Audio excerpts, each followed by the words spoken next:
सतगुरु की शरण में जाओगे तभी आप उस नाम की कमाई कर पाओगे, क्योंकि गुरु आपको उपदेश के द्वारा, शिक्षा के द्वारा, सत्संग के द्वारा, इसीलिए कहते हैं ना कि गुरु के दर्शन करने से हमें शांति मिलती है। क्यों मिलती है? कि गुरु हमें उस शांति का रास्ता देता है, गुरु हमें उससे मिलने का तरीका बताता है।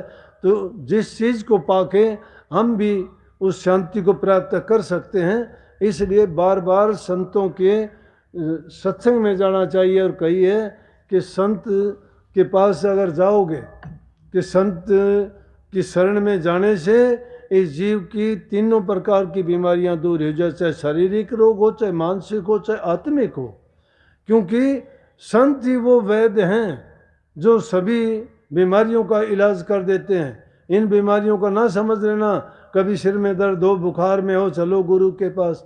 ये शरीर के रोग हैं, मौसम के बदलाव के कारण सबके शरीर में हो जाती है। किसी तत्व की कमजोरी हुई, थोड़ी बहुत कमोबेशी हुई, या वातावरण का बदलाव हुआ, उसके कारण शरीर का तापमान, उसके भिन्नता आते ही कोई ना कोई दिक्कत तकलीफ हो जाती है।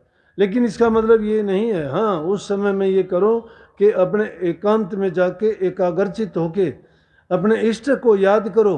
गुरु का मतलब ये नहीं है कि गुरु तुम्हें दिनोद में बैठा ही मिलेगा या हंसी या इशार भिवाणी में मिलेगा। गुरु तुम्हारे अंतर में बैठा हुआ है। उस गुरु को जानने का प्रयत्न करो, अंदर में प्रवेश करो।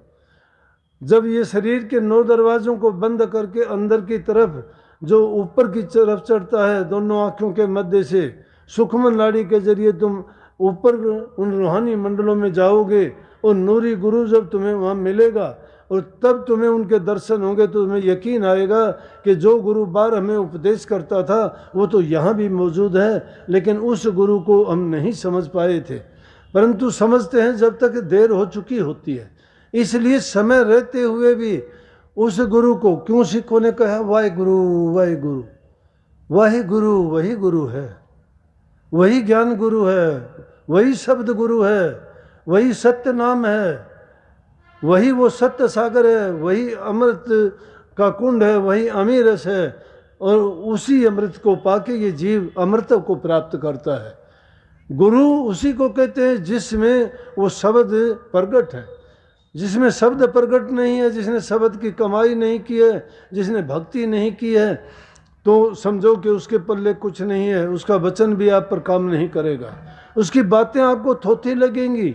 और जिस गुरु के वचन में खिंचाव हो, आकर्षण हो, तुम्हारे मन के ऊपर सीधी चोट करता हो, तीर की भांति तुम्हारे अंदर से जो तुम्हें सालता हो और तुम्हें अपनी ओर खींचता हो, तो समझो कि गुरु ने नाम की कमाई की है और वही हमें अपनी ओर खींचता है।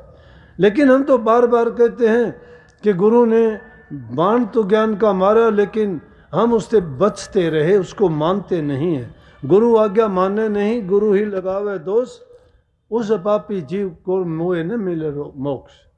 जो गुरु की आज्ञा का तो पालना ही करता, फिर गुरु को दोष देता, गुरु दोषी नहीं है। गुरु तो सबके लिए समान, तरवर सरवर संत जन चौथे बरसे में परमार्थ के कारण ये चारों धारें दे। तरवर पक्ष पेड़ कभी अपने फल खुद नहीं खाता है, सरवर अपना पानी कभी नहीं पीता है, तालाब अपना पानी खुद नहीं पीता है, संत जन दूसरों के लिए आते हैं। और बारिश जो होती है वो ये नहीं देखती है गरीब का खेत है, अमीर का खेत है, ये भला है या बुरा है, नहीं, सबके लिए समान है वो। तो इसीलिए कही ये चारों के चारों चीज परमार्थ करने के लिए, पर उपकार करने के लिए, पर हित करने के लिए प्रकट होते हैं। इसलिए हमें भी परहित, परमार्थ और परोपकार करना चाहिए। दूसरे के हित की बात सोचनी चाहिए, दूसरों को सुख पहुंचाने का प्रयत्न करना चाहिए। जितना हो सके दूसरे के दुखों में शामिल होकर उसके दुखों को बटाएं, उसको सुख पहुंचाने का प्रयत्न करें, तो हमें भी उसके बदले में सुख मिलेगा, शांति मिलेगी।